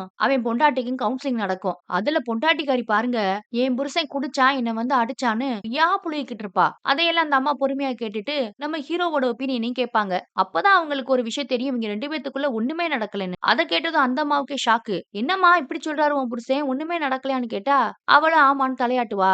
ஆனா அதுலயே இந்த அம்மாவுக்கு தெரிஞ்சு போயிரும், இந்த பொண்ணு மேலதான் ஏதோ தப்பு இருக்கும்னு. சரி போயிட்டு வாங்க, அடுத்த ஹியரிங்ல பாத்துக்கலாம்னு சொல்லி அனுப்பிரும். இன்னொரு பக்கம் பார்த்தா ஃப்ரெண்டுக்காரன் பொண்ணு பார்க்க வந்திருப்பான். பொண்ணும் பையனும் உள்ள போய் தனியா பேசட்டும்னு நம்ம தாடிக்கார ஃப்ரெண்டு சொன்னதும் அவங்களும் போய் பேசுவாங்க. பார்த்தா அந்த ரூமுக்குள்ள ஏற்கனவே ஒருத்தன் உட்கார்ந்திருக்கான். பார்க்க நூடுல்ஸ் மடைய மாதிரி இருப்பான். இவன் யாருன்னு கேட்டா அவன் சும்மா இருந்துட்டு போட்டுன்னு அவ சொல்லி இவன் கிட்ட பேச ஆரம்பிப்பா. அவ பேச்சு எல்லாமே உன் சம்பளம் என்ன, உனக்கு என்ன இருக்கு, என்ன சொத்து இருக்குன்னு இப்படிதான் போய்கிட்டே இருக்கும். எல்லாத்தையும் கேட்டுட்டு இருந்தவன் ஒரு லெவலுக்கு மேல டென்ஷன் ஆகி நீ என்ன படிச்சிருக்கேன்னு கேட்பான். ஒண்ணுமில்லன்னு சொல்லுவா. இது வாடகை வீடு தானே, உங்க அப்பா வேலை இல்லாம தானே இருக்கான். அப்படி இருக்கும்போது ஏன்டி எல்லாத்தையும் எங்க கிட்ட இருந்தே உருவ பாக்குறீங்கன்னு ரொம்ப கழுவி கழுவி ஊத்துவான். பக்கத்துல உட்கார்ந்து அந்த நூடுல்ஸ் மண்டையனும் ப்ரோ நீங்க என்ன டவுரிலாம் கேக்குறீங்கன்னு கேட்பான். யாரு இவன்னு கேட்டா அவளோட பெஸ்டியாமா. சை இதெல்லாம் ஒரு பொழப்புன்னு சொல்லிட்டு வெளியே வந்து அப்பங்காரனையும் கழுவி கழுவி ஊத்திட்டு அங்க இருந்து கிளம்பி போயிடுவாங்க 2 பேரும். அடுத்ததான் நமக்கு அந்த வயசான டீக்கடை தாத்தாவை காட்டுவாங்க. அவரோட கேஸ்ல தீர்ப்பு வரப்போதாமா. மருமகளும் வந்திருக்கா. நம்ம பெரிய வைக்கல் தான் பஞ்சாயத்து பண்ணிட்டு இருப்பாரு. ஏதாவது பார்த்து பண்ணுமான்னு அந்த வக்கீலும் கேட்டுட்டு இருக்காரு. நான் ஏன் சார் விடணும், என் புருஷன் சொத்து தானே, எனக்கு தானே வரணும்னு கேப்பா. ஏமா எப்படி இருந்தாலும் எங்க காலத்துக்கு அப்புறம் உனக்கு தானமா அந்த ப்ராப்பர்ட்டி வரப்போகுது, அது வரைக்கும் நாங்க குடியிருக்கிற வீடுமா அதுன்னு அந்த தாத்தாவும் கெஞ்சி கேட்பாரு பாவம். ஆனா நீங்க சாகுற வரைக்கும் என்னால வெயிட் பண்ண முடியாதுன்னு ஈவு இறக்கம் இல்லாம அவ பேசுறா. கூட வந்த அண்ணனோ தம்பியோ தெரியல, அவனும் ரொம்ப துள்ளிக்கிட்டு இருப்பான் வக்கீல்ட்ட. சரின்னு வெளியில போனதுக்கு அப்புறமா இந்த தாத்தா பேத்திக்காக ஏதோ ஸ்நாக்ஸ் எல்லாம் வாங்கியிருப்பாரு போல. அதை கொண்டு போய் மருமகிட்ட கொடுப்பாரு. ஆனா அவ அதை தூக்கி போட்டுருவா. கூட வந்தவனும் இவர் சட்டையை புடிச்சு சண்டை போட்டுக்கிட்டு இருப்பா. டீக்கடை பாட்டியும் ஓடி வந்து எவ்வளவோ தடுத்து பாப்பாங்க. ரொம்ப கூட்டம் கூடிரும். தாத்தாவுக்கு ரொம்ப அசிமா இருக்கும். அப்ப நம்ம ஹீரோ தான் ஓடி வந்து சண்டை எல்லாத்தையும் விலக்கி விடுவான். இவருக்காக அவன் தான் சப்போர்ட் பண்ணி பேசுவான். நாங்க இறந்ததுக்கு அப்புறமா அந்த ப்ராப்பர்ட்டி உனக்கு தாமா வரப்போகுது, இதுக்கேமா கோர்ட்டு கேஸ்னு எங்களை அலைய விடுறேன்னு அவங்க 2 பேரும் மருமக கிட்ட ரொம்ப கெஞ்சி பாப்பாங்க. ஆனா அவ உடனே வேணும், இப்பவே வேணும்னு கேக்குறா. இந்த தாத்தா ரொம்ப மனசுடைந்து போயிருந்ததுனால அவரை கூட்டிட்டு போய் இவன் சாப்பாடெல்லாம் வாங்கி கொடுப்பான். கவலைப்படாதீங்க, தீர்ப்பு இன்னும் வரல, உங்களுக்கு சாதகமா தான் தீர்ப்பு வரும்னு நம்ம ஹீரோவும் எவ்வளவு பாசிட்டிவா பேசி பாப்பான். இல்லப்பா தீர்ப்பெல்லாம் எப்பயும் வந்துருச்சுல, என் பையன் போயிட்டான், அதுதான் அல்லாஹ் கொடுத்த தீர்ப்பு. நம்ம வரும்போது வெறும் கையோட தான் வரோம், போகும்போதும் வெறும் கையோட தான் போக போறோம். என்னால சாப்பிட முடியல சஃபின்னு நம்ம ஹீரோவை பார்த்து பையன் பேரை சொல்லிட்டு போவாரு. அவனுக்கு இன்னும் கஷ்டமா இருக்கும். அவர் பையன் மாதிரி நம்ம நினைச்சுக்காரேன்னு அவரோட நிலைமையை நினைச்சு ரொம்பவே வருத்தப்படுவான். அடுத்த மறுநாள் காலையில வீட்டுக்கு வெளியிலே படுங்கிருவான். அம்மாவும் அப்பாவும் உஸ்பி என்னடா நல்லா தூங்கி இருக்க போல, எங்களுக்கு தான் தூக்கம் வர மாட்டேங்குது, உனக்கு எல்லாம் எப்படிதான் தூக்கம் வருதோன்னு அவனை போட்டு ரொம்ப கலாய்ச்சிப்பாங்க. அப்ப பார்த்தா அவனுக்கு போன் வரும். அவன் போன்ல சொன்ன விஷயத்தை கேட்டு ரொம்ப ஷாக் ஆகுற மாதிரி நமக்கு காட்டுவாங்க. அடுத்து பார்த்தா அந்த டீக்கடை தாத்தா இருக்காரு இல்லையா, அவர் தாங்க இறந்து போயிட்டாரு. அவர் வீட்டு முன்னாடி எல்லாரும் இருப்பாங்க. அங்க இவனும் போயிருப்பான். இவனுக்கு ரொம்ப வருத்தமா இருக்கும். அந்த பாட்டி ஒரு பக்கம் அழுதுட்டு இருப்பாங்க. அந்த தாத்தா இறந்ததுக்கு கூட அவரோட மருமகளோ பேத்தியோ வந்திருக்க மாட்டாங்க. அந்த குட்டி பொண்ணை கூட கூட்டிட்டு வந்திருக்க மாட்டா மருமக. வக்கீல் கிட்ட எல்லாரும் கேட்பாங்க, இவர் இப்படி இறந்து போயிட்டாரு, அடுத்து கேஸ் என்ன ஆகும்னு. ஆக்சுவலா அந்த தாத்தா சூசைட் பண்ணி தான் இறந்து போயிருப்பாரு. சொத்து இவர் பேர்ல இருக்கிறதுனால அடுத்த மருமகளுக்கு தான் சொத்து போய் சேருமா. ஒருவேளை ஒய்ஃப் பேர்ல இருந்திருந்தா கொஞ்சம் நெஞ்சமாவது தப்பிச்சிருக்கும்னு வக்கீல் சொல்லியிருப்பாரு. இதெல்லாத்தையும் கேட்க கேட்க அவனுக்கு ரொம்ப கண்ணெல்லாம் கலங்கும். அந்த இடத்துல அவனால இருக்கவே முடியாது. அங்க இருந்து வேக வேகமா போயிட்டு இருப்பான். பார்த்தா இந்த தாத்தா இன்னொரு பக்கம் அந்த பீட்டர்னு எல்லாரும் இவனை பார்த்து சிரிக்கிற மாதிரி தெரியும். அடுத்து நீதான் சகாதேவா நீதான் சகாதேவான்னு இவனை பார்த்து சொல்லிட்டு இருக்க மாதிரி தெரியும். அந்த அளவுக்கு பையன் அரண்டு போயிடுவான் அந்த கேஸை எல்லாம் நினைச்சு. அடுத்த மறுநாள் இவனுக்கு ஹியரிங். கோர்ட்ல இவனை கூப்பிட போறாங்க. ஆனா இவனோட வக்கீல் இன்னும் வர காணோம். அதுக்கு பதிலா அவரோட அசிஸ்டன்ட் ஆன அந்த சின்ன வக்கீல் அம்மா வந்திருக்கு. எங்க அவரை காணோம்னு கேட்பான். உன் பொண்டாட்டி பக்கம் வாதாடுற அந்த பெரிய வக்கீல் இன்னைக்கு வரமாட்டார்னு தகவல் கிடைச்சிச்சு, அதான் என்ன அனுப்பி விட்டுருக்காரு. சும்மா வாய்தாவுக்கு டேட் மட்டும் தான் இன்னைக்கு வாங்கணும்னு சொல்லிட்டு இருப்பா. நம்ம சகாதேவன் கிட்ட விவரத்தை எல்லாம் சொல்லிட்டு அந்த அம்மாவும் கோர்ட்டுக்குள்ள வரும். அப்ப ஒருத்தர் கிட்ட பேசிட்டு இருக்கும்போது திடீர்னு இவங்க வரமாட்டாருன்னு நினைச்ச அந்த எதிர்த்தரப்புல வாதாடக்கூடிய பெரிய வக்கீலான விஸ்வநாதன் வராரு. இந்த அம்மாவுக்கு பார்த்ததும் செம்ம அரட்டை ஆயிருச்சு. போச்சு இன்னைக்கு நீ செத்தன்னு கூட நிக்கிற வக்கீல் கூட சொல்லிக்கிட்டு இருப்பான். உடனே வேக வேகமா அந்த பெரிய வக்கீலுக்கு கால் பண்ணி பாப்பா, அவர் எடுக்கவே மாட்டாரு. என்ன இது, இந்த எதிர்த்தரப்பு வக்கீல் வரமாட்டாருன்னு சொல்லி தானே என்னை அனுப்புனாங்க, இப்ப இந்த ஆள் வந்து நிக்கிறானே, இவனை எதிர்த்துலாம் நான் வாதாட முடியாதேன்னு ரொம்ப புலம்பிக்கிட்டு இருப்பா. அப்ப நம்ம ஹீரோவும் வந்து என்ன மேடம் போலாமான்னு கேட்பான். ஆனா அவங்கிட்ட எதுவுமே சொல்லாம உள்ள கூட்டிட்டு போயிருவா. கோர்ட்ல விசாரணையும் ஆரம்பிச்சிருவாங்க. அந்த எதிர்த்தரப்புல வாதாடக்கூடிய பெரிய வக்கீலும் நம்ம ஹீரோவை விசாரிக்கிறதுக்காக வர்றாரு. வர்றப்பவே அந்த சின்ன வக்கீல் அம்மா கிட்ட எதையாவது பேசி தொலைச்சு உன் கட்சிக்காரனுக்கு அதிக தண்டனை வாங்கி கொடுத்துறாத, வாயை முடிக்கிட்டு கம்முன்னு இருந்து சொல்லிட்டு தான் வராரு மனுஷன். அந்த அளவுக்கு பவர்ஃபுல்லான ஆளு போல. நம்ம ஹீரோ முன்னாடி வந்து நின்றதுமே அந்த ஆள் கண்ணா பின்னான்னு பேசிக்கிட்டு இருப்பான். என்னோட கட்சிக்காரர் 10 நாள் தான் இவரோட குடும்பம் நடத்திருக்காங்க. ஆனா அந்த 10 நாள்ல இவர் என் கட்சிக்காரரை படாத பாடுபடுத்தி இருக்காரு, ரொம்ப கொடுமைப்படுத்திருக்காருன்னு சொல்றாரு. இதை கேட்கும் போது நம்ம ஹீரோவுக்கு அதிர்ச்சியா இருக்கும். 10 நாள்ல நான் என்னடா பண்ணேன்னு முழிச்சுக்கிட்டு இருப்பான். 100 சவரன் நகை போட்டு கல்யாணம் பண்ணிட்டு வந்தது பத்தாதுன்னு இன்னும் மேலும் மேலும் நகையும் பணமும் கேட்டு கொடுமைப்படுத்தனா சொல்லுவாரு. அது பத்தாதுன்னு என்னோட கட்சிக்காரரை சோறு தண்ணி எதுவுமே கொடுக்காம ரொம்ப டார்ச்சர் பண்ணிருக்காங்க குடும்பமா சேர்ந்துன்னு அவர் புகார அடிக்கிட்டே போவாரு நம்ம சகாதேவன் மேல. ஆனா அந்த சின்ன வக்கீலமா வாயவே திறக்காத அமைதியா இருக்கும் கப்புச்சுப்புன்னு. எங்க கைய நீட்டுங்கன்னு சொல்லி அந்த எதிர்த்தரப்பு வக்கீல் நம்ம ஹீரோவோட கைய நீட்ட சொல்லுவாரு. இவனுக்கு பயத்துல கொஞ்சம் கை நடுங்க தானே செய்யும். அவ்வளவு பேர் முன்னாடி பாத்தீங்களா இவரானர், இவன் சரியான குடிகாரன், இவரால குடிக்காம இருக்கவே முடியாது, குடிச்சிட்டு வந்து என்னோட கட்சிக்காரரை ரொம்ப டார்ச்சர் பண்ணி கொடுமைப்படுத்தி இருக்காருன்னு சொல்லவும் இவன் ஆடி போயிருவான். பொண்டாட்டிக்காரி கம்முன்னு நிப்பா இதெல்லாத்தையும் கேட்டுட்டு. அதை விட பெரிய கொடுமை என்னன்னா அந்த சின்ன வக்கீலமா ஒண்ணுமே பேசாது. இவனும் கண்ணை காட்டிட்டே இருப்பான். ஏதாவது பேசு, அந்த ஆள் எவ்வளவு கேவலப்படுத்துறான், ஏதாவது சொல்லுன்னு இவனும் கண்ணை காமிச்சா சின்ன வைக்கலாமா அப்படியே கப்பு சுப்புன்னு அமைதியா இருக்குது. அந்த ஆள் பேசுறது ஒரு லெவலுக்கு மேல தாங்க முடியாம நம்ம ஹீரோவே அப்ஜெக்ஷன் யுவர் ஆனர்னு கத்த ஆரம்பிச்சிருவான். இவன் அப்ஜெக்ஷன் சொன்னதை கேட்டு அந்த கோர்ட்ல இருக்க எல்லாருமே சிரிப்பாங்க. அந்த எதிர்த்தரப்பு பெரிய வைக்கலும் என்ன சொன்னீங்க இப்ப, அப்ஜெக்ஷனா? இதையெல்லாம் நீங்க சொல்லக்கூடாது, உங்க வக்கீல் தான் சொல்லணும், உங்க வக்கீல் தான் இந்த வார்த்தையெல்லாம் சொல்லி வாதாடணும். ஆனா அவங்களே கப் சுப்புன்னு இருக்காங்க, நீ எதுக்கு பேசுறேன்னு நம்ம ஹீரோவை இன்னமும் திட்ட ஆரம்பிச்சிருவான் அந்த ஆளு. அப்போதான் ஜட்ஜு நம்ம ஹீரோ மேல கொஞ்சம் இறக்கப்பட்டு, சரி உன்னோட வக்கீல் பேசலன்னா கூட பரவாயில்ல, ஒருவேளை உனக்கு ஏதாவது பேசணும்னு தோணுச்சுன்னா நீ பேசலான்னு நம்ம ஹீரோவை பேசுறதுக்கு அனுமதி கொடுக்கறாருங்க. அதுக்கப்புறம் நம்ம ஹீரோவுக்கு நல்லா புரிய ஆரம்பிச்சிரும். இனிமே இந்த வக்கீலமா பேசுன்னு நினைச்சா அது கண்டிப்பா எதுவும் பேச போறது இல்ல, நம்மளாதான் நம்மளை காப்பாத்திக்கணும்னு சொல்லி அவன் பேச ஆரம்பிப்பான். எங்க குடும்பத்துல இருந்து யாருமே இந்த பொண்ணு கிட்ட நகையோ பணமோ கேட்கவே கிடையாது. 100 சவரன் வேணும்னு நாங்க கேட்கல, அவங்களாதான் போட்டுட்டு வந்தாங்க. நாங்க கேட்காதப்போ அவங்க கொடுத்தது தப்பு தானே, அப்ப அவங்களும் தானே தப்பு பண்ணிருக்காங்கன்னு பாயிண்ட வைப்பான். அடுத்ததா இந்த பொண்ணு கோச்சிட்டு போனதுக்கு அப்புறமா நான் வந்து பார்க்கல பேசலன்னு எல்லாரும் குற்றம் சொல்றாங்க. நான் வந்து பார்க்க கூடாது பேசக்கூடாதுன்னு அவங்க தான் எனக்கு நோட்டீஸ் விட்டதே. அப்படி இருக்கும்போது நான் எப்படி அதை மீறி போன் எல்லாம் பண்ண முடியும்னு சொல்லுவான். இந்த எதிர்த்தரப்பு வக்கீல் சொன்ன மாதிரி நான் குடிகாரனும் கிடையாது, இவ்வளவு பேர் முன்னாடி இருக்கிறதுனால பயத்துல என்னோட கை நடுங்குச்சு, அவ்வளவுதான். நான் ஒண்ணு குடிச்சிட்டு வந்து மனைவியை கொடுமைப்படுத்துற அளவுக்கு மோசமானவன் இல்லைன்னு சொல்லிக்கிட்டு இருப்பான். இவன் ஒன்னொன்னா சொல்ல இவன் பேசுறதையே அந்த கோர்ட்ல இருக்க எல்லாருமே கவனிக்க ஆரம்பிக்கிறாங்க. நம்ம பையன் வரதுக்கு முன்னாடி நிறைய கூகுள் எல்லாம் சர்ச் பண்ணி வந்துட்டு தான் பேசுறான். இந்த சட்டத்தால இந்தியால 100 கேஸ் வருதுன்னா அதுல 24 கேஸ் பொய் கேஸா தான் இருக்கான். அதையும் அந்த இடத்துல எடுத்து சொல்லுவான். இந்த பொண்ணு என் கூட வாழ்ந்தது என்னமோ 10 நாள் தான், ஆனா அதுக்காக நான் கோர்ட்டு கேஸ்னு அலையிறேன். அந்த பொண்ணுக்கு மாசம் 6000 ஜீவனாம்சம் வேற கொடுக்க சொல்றீங்க, அதையும் தான் நான் கொடுக்கறேன், இதெல்லாம் என்ன சார் நியாயம்னு கேட்பான். நான் வரதட்சணை கேட்கல, அந்த பொண்ணு கொடுமைப்படுத்தல, அப்படி இருக்கும்போது எனக்கு ஏன் இந்த தண்டனைன்னு கேட்பான். ஏன் இந்த சட்டம் ஆண்களுக்கு இவ்வளவு பாரபட்சம் காட்டுதுன்னு கேட்பான். இவன் இப்படி பேசிக்கிட்டே போறத பார்த்து அந்த எதிர்த்தரப்பு பெரிய வைக்கலோ அப்ஜெக்ஷன் கத்த ஆரம்பிச்சிருவாரு. இதை கேட்டுட்டு ஜட்ஜும் அவர் பேசட்டும் நீங்க அமைதியா இருங்கன்னு அந்த பெரிய வக்கீல பார்த்து சொல்லிடுறாரு. இதனால இவன் மேற்கொண்டு பேச ஆரம்பிக்கிறான். இதுக்கு முன்னாடி ஒரு தாத்தா இறந்து போனார் இல்லையா, மருமக கேஸ் போட்டதுனால அவரை பத்தி அந்த இடத்துல சொல்லுவான். அடுத்ததா பீட்டரை பத்தி கூட சொல்லுவான். இவங்களுக்கெல்லாம் இந்த சட்டத்தால பெரிய அநியாயம் தான் நடந்திருக்கு, பொண்ணுங்களை பாதுகாக்க தான் இந்த சட்டத்தை போட்டிருக்கீங்க, ஆனா அதால அதிகமா கஷ்டப்படுறது ஆண்கள் தான். நிறைய பொண்ணுங்க நல்லவங்களா இருக்காங்க தான், ஆனா நிறைய பேர் இந்த சட்டத்தை பயன்படுத்தி ஆண்களை தான் வதைக்கிறாங்க, சில நல்ல ஆண்கள் இதால ரொம்பவும் கஷ்டப்பட்டுட்டு தான் இருக்காங்கன்னு சொல்றான். இதையெல்லாம் கேட்டு அந்த ஜட்ஜும் நீங்க என்ன பண்றீங்கன்னு கேட்பாரு. டெம்பரவரியா கூட்டுறவு சொசைட்டில வேலை பாக்குறேன்னு சொல்லுவான். போய் முதல்ல LLB படிப்பா, வக்கீலுக்கு படிச்சா உனக்கு நல்ல எதிர்காலம் இருக்குன்னு சொல்லி அனுப்புவாரு. விசாரணையை முடிச்சுட்டு வெளியே வரும்போது நிறைய பேர் வந்து நீங்க ரொம்ப நல்லா பேசுறீங்கன்னு நம்ம ஹீரோவுக்கு வாழ்த்தெல்லாம் சொல்லுவாங்க. அடுத்து கவுன்சிலிங் அட்டன் பண்ணாதான் நம்ம ஹீரோ போயிட்டு இருக்காரு. ஆனா இதுக்கு முன்னாடியே பொண்டாட்டிக்காரி போய் கவுன்சிலிங் அட்டன் பண்ணிட்டு வந்துட்டா. அடுத்துதான் நம்ம ஹீரோ போகணும். இவர் போனா அந்த கவுன்சிலிங் கொடுக்கற லேடி இருப்பாங்க இல்லையா, அவங்க கூட என்ன இன்னைக்கு நீங்க தான் கோர்ட்ல கலக்கிட்டீங்களாமேன்னு அவர் புகழ்ந்துதான் பேசிட்டு இருக்காங்க. அப்புறம் என்ன சொல்லுவாங்கன்னா, இன்னும் உங்க ஒய்ஃப் வாயை திறந்து எதையுமே தெளிவா சொல்ல மாட்டாங்க, உண்மையை சொல்ல தயங்கிக்கிட்டு தான் இருக்காங்க. ஆனா எனக்கு ஒரு டவுட் இருக்கு, அந்த பொண்ணுக்கு வேற ஏதோ கமிட்மெண்ட் இருக்க மாதிரி தெரியுது, வேற யாரு கூடயாவது பழக்கம் இருக்கான்னு அந்த அம்மா கேட்கும். இது வரைக்கும் இந்த ஆங்கிள் நம்ம ஹீரோ யோசிச்சு பார்த்ததே கிடையாதுங்க. ஆனா எனக்கு தெரியாதுன்னு தான் சொல்லுவான். ஏன் உங்க ஒய்ஃபை நீங்க ரொம்ப லவ் பண்றீங்களான்னு கேட்கும்போது, ஆமா மேடம், அப்பா அம்மா ஃப்ரெண்ட்ஸ்னு ஒரு சின்ன வட்டத்துக்குள்ளே இருந்தேன், திடீர்னு என் உலகத்துல ஒய்ஃப்னு ஒரு பொண்ணு வந்ததும் ரொம்ப சந்தோஷமா இருந்தேன், ஆனா இதெல்லாம் இப்படி ஆகும்னு எனக்கு தெரியாம போச்சுன்னு ரொம்ப ஒரு மாதிரி ஃபீலிங்ஸா பேச ஆரம்பிச்சிருவான். நீங்க வேணா வெளியில நல்லா விசாரிச்சு பாருங்க, அந்த பொண்ணுக்கு யாரு கூடயோ அஃபேர் இருக்க மாதிரி தெரியுது, ஒருவேளை அதை நீங்க கண்டுபிடிச்சிட்டீங்கன்னா இந்த கேஸ்ல இருந்து நீங்க தப்பிக்கலான்னு அந்த கவுன்சிலிங் கொடுக்கறாமா ஒரு ஐடியாவை கொடுக்கும் நம்ம ஹீரோவுக்கு. இப்பதான் அவனுக்கு ஏதோ பொறி தட்டின மாதிரி இருக்கு.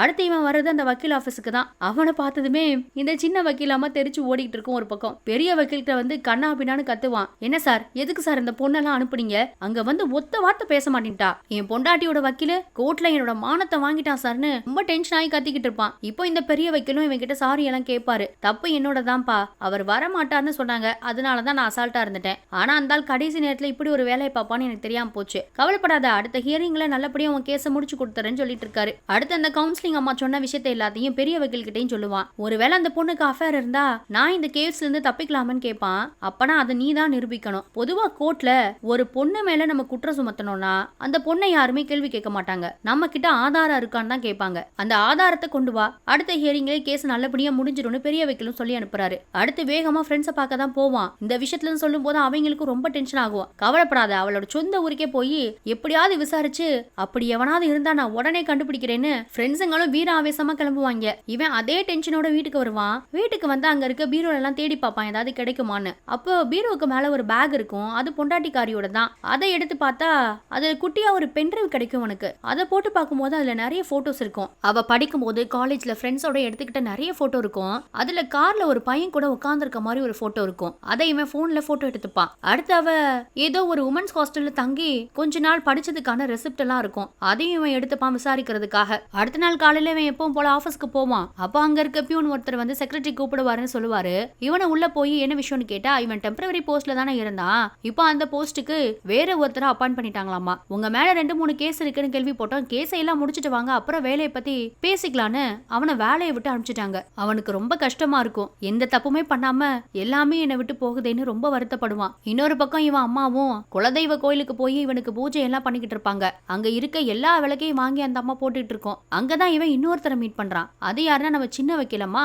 அது அங்க பெருசா ஒரு ரங்கோலி கோலம் போட்டு வச்சுட்டு இருக்கோம். என்ன நீங்க இங்க இருக்கீங்க அப்படின்னு சொல்லி இவன் பேசலான்னு போவான். அதுக்குள்ள ஏற்கனவே இவன் கத்துனான்லையா, அவ ஒழுங்கா பேசல வாதாடலன்னு, அதே மாதிரி இங்கேயும் கத்திப்படுவானோன்னு அவ வந்து தயவு செஞ்சு இங்க எதுவும் பேசுறாதீங்கன்னு அமைதியா ரிக்வஸ்ட் பண்ணி கேட்டுட்டு போவா. அப்புறம் அவளோட வேலையெல்லாம் முடிச்சுட்டு வந்து, சேச்சே இங்கெல்லாம் போய் உங்களை கத்து வேணாம் மேடம், அன்னைக்கு நீங்க கோர்ட்ல எதுவும் பேசலன்ட்டு டென்ஷன்ல அப்படி பேசிட்டேன். ஆமா இங்க என்ன பண்றீங்கன்னு கேட்டா, வக்கீல் கிட்ட அசிஸ்டண்டா இருந்து சம்பாதிக்கிறதுலாம் பத்தாதுங்க, அதான் இங்க சின்ன சின்ன வேலை பார்த்து சம்பாதிக்கன்னு சொல்லிட்டு இருக்கா. அப்படி இவ இங்க என்ன வேலை பாக்குறாருன்னு பார்த்தா, நைட் ஆனதும் அந்த கோலத்துக்கு நடுவுல உட்காந்து சாமி ஆடிட்டு இருப்பா. சுத்தி இன்னும் 4-5 பேர் உட்காந்து ஏதோ பாட்டு பாடி மியூசிக் எல்லாம் போட்டுட்டு இருக்காங்க. அப்ப எல்லாரும் இவள அம்மன் மாதிரி கையெடுத்து கும்பிட்டுட்டு இருப்பாங்க. ஆனா நம்ம சகாதேவன் கண்ணுக்கு மட்டும் அவ வக்கீல் ட்ரெஸ் போட்டுக்கிட்டு சாமி ஆடுற மாதிரியே இருக்கும். அடுத்த கட்டமா நம்ம சகாதேவன் முழு மூச்சா பொண்டாட்டியோட பாஸ்ட பத்தி விசாரிக்கணும்னு இறங்கிடுவாங்க. அதுக்காக அவ தங்கியிருந்த ஹாஸ்டல் காலேஜ்னு எல்லா இடத்துக்கும் போய் விசாரிக்கணும்னு முயற்சி பண்ணுவான். அதுக்கு கூட நம்ம சின்ன வக்கீல் அம்மாவும் தான் போவாங்க. இன்னொரு பக்கம் ஃப்ரெண்ட்ஸும் போய் அவளோட சொந்த ஊர்ல விசாரிக்கிறதுக்காக போவானுங்களா. அங்க ஒரு பெட்டி கடையில போய் இந்த ஏலக்காய் பிசினஸ் பண்ற ராஜேந்திர வீடு எங்க இருக்குன்னு கேட்டுட்டு இருப்பாங்க. அப்ப பார்த்தா அந்த ஆளு வந்து கடையில ஏதோ வாங்க வருவாரு. உங்களை 2 பேரும் இப்பதான் விசாரிச்சாங்கன்னு கடைக்காரன் சொல்றதுக்குள்ள பொண்ணோட அப்பாவை பார்த்து ஃப்ரெண்ட்ஸ் 2 பேரும் தெரிச்சு ஓடிட்டு இருப்பாங்க. இன்னொரு பக்கம் நம்ம ஹீரோவும் அவ தங்கி இருந்த ஹாஸ்டல் காலேஜ்னு எல்லா இடத்துக்கும் போய் விசாரிப்பான். அப்போ இவன் ஒரு போட்டோவை பார்த்தான் இல்லையா, பென்டிரைவ்ல இருந்து பையன் கூட அவ இருக்க மாதிரி. அந்த பையனை பத்தி யாருக்குமே தெரியல.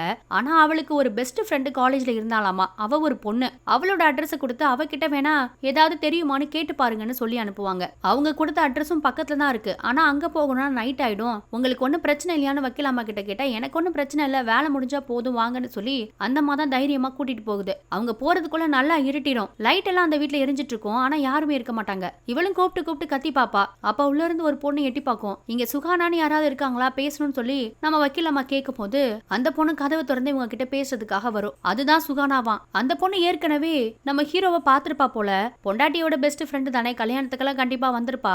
அதனால அண்ணான்னு சொல்லி தான் நம்ம ஹீரோ கிட்ட பேசிப்பா. அவ கேக்குற முதல் கேள்வியே, என்ன உங்க பொண்டாட்டியோட கள்ள தொடர்பை பத்தி விசாரிக்க வந்தீங்களான்றதுதான். இவனும் ஆமான்னு தலையாட்டுவான். நீங்க என்ன தேடி வருவீங்கன்னு தெரியும், ஆனா இவ்வளவு சீக்கிரம் வருவீங்கன்னு நான் எதிர்பார்க்கலதான். நான் சொல்றது சரியா தப்பான்னு எனக்கு தெரியல, ஆனா கண்டிப்பா உங்க பொண்டாட்டிய மறுபடியும் உங்க வாழ்க்கைக்குள்ள கொண்டு வரணும்னு நினைக்க மாட்டீங்கன்னு நினைக்கிறேன். கோர்ட்ல கண்டிப்பா எல்லார் முன்னாடியும் அவளுக்கு பதிலடி கொடுக்கணும்ன்றதுக்காக தான் என்ன தேடி வந்திருக்கீங்கன்னு எனக்கு புரியுது. நடந்தது எல்லாத்தையும் சொல்றேன்னு சொல்லிட்டு அவளும் ஒரு பெரிய பிளாஷ்பேக் ஓபன் பண்றா. அது என்னன்னா, இந்த சுகானாவும் நம்ம ஹீரோவோட பொண்டாட்டியான நயனாவும் ரொம்ப பெஸ்ட் ஃப்ரெண்ட்ஸ் காலேஜ்ல. அவங்க 2 பேரும் வேற வேற ஊரை சேர்ந்தவங்க தான். ஆனா அவங்க வாழ்க்கை முறை ஒரே மாதிரி இருந்ததாமா. அது என்ன கதைன்னு கேட்டா, இந்த சுகானா சின்ன வயசுல அப்பாவால ரொம்ப கொடுமைப்படுத்தப்பட்டாலாம். அவங்க அம்மாவை எப்பவுமே வரஞ்சதை கேட்டு அப்பா அடிச்சுட்டே இருப்பாராம். இவ கண்ணு முன்னாடியே எல்லாமே நடக்குமா. அம்மாவை மட்டும் கொடுமைப்படுத்தாம இவளையும் ரொம்ப கொடுமைப்படுத்திருக்காரு அப்பா. அதுல பாவம் இவளுக்கு ஒரு கையே போச்சு. கையை ஊனமா தான் இருக்கு இந்த சுகானாவுக்கு. அதை பார்க்கும்போது நம்ம வக்கீலம்பாவுக்குலாம் ரொம்ப கஷ்டமா இருக்கும். இதே மாதிரிதான் நைனாவோட லைஃபுமா. ஆனா அப்பா அம்மாவால அவ கஷ்டப்படல.